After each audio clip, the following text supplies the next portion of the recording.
Halloween photoshoot sa mag-best friend nga si Lalay o si Pudi nag-trending. Ang duha parehong adunay Down syndrome.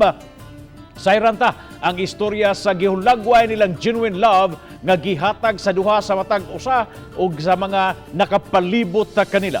Ang report ni Faye Marie Dumabok. Lambing sa gusa, kinatawan ay dinhi og puno sa hagog kisses. Kung maila-ila mo ang mag-best friend nga si Lalay, 21 anyos, ug Pudi, 19 anyos, nga parehong taga-syudad sa Naga. Kapina sa unom ka tuig nga managigala ang duha, humandad si Lalay sa inahan ni Pudi sa ilang panimay. Nakit-an si Lalay nga nagkargador sa merkado ug mutabang sa mga establishmento ug sobra ka mahigalaon. Iyang kagalingong kabubuton ang mutabang sa mga establishmento aron mokita ug makatabang siyang masakiton nga iyaan nga may usa sa nagpadako kaniya. Samtang reserve ug kasagarang anaalang sa panimay si Pudi ug pinangga kayo sa mga magulang ug inahan. Dito na nagsugod ang ilang panaghigalaay sa duha. Hangtod nga giisip na sa duha nga magsuon sila. Kanay, trabaho ko parehas Lalay. Sumoto, ikarin na Lalay, muana siya nga, Lay, baho, pudi, kuyog, kuno niya. Siya nga, mga sa Lalay, ayaw, delikado. Muana gyud si Lalay, muna sila correct ba niya? Siya nga, kuya lang baho. Abli og pultahan sa mga clients, nga maglimpyo og mga kuya. As the day goes by ba, magsiutan ang Lalay ko, very light kayo. Sa may reason nga nung di naman nato sila panggaon, nga ang ilahang pag-love sa tuwa, towards sa tuwa, wa mong limit. Pag miyo, imo ni may tambal.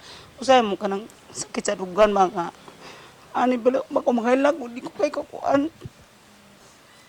Pinangga ko sa kumpag kumangkon, kaya labi na karoon nga na, stop na kong trabaho. Siya makasupport na ko, pay tambal. Ang photoshoot ang gihimo di lang alang pang Halloween special, apan alang usab sa ilang advocacy.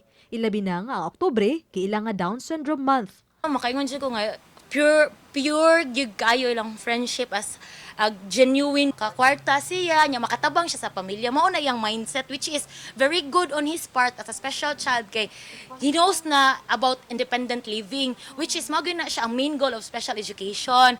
Labi Love niya sa Pudi. Unis. Sunis, unsa pa man? Umip. Ang duha ang mas nailan na pa sa ilang mga social media post. Ilabi na sa ilang makalingaw nga mga sayaw ug katawa. Mga tutatanan, diri sa diskuhan, kauban ng panayag, paghataw ng tanan. Uban ni June Solon. Ako si Faye Marie Dumabok. Balitang Bisdak.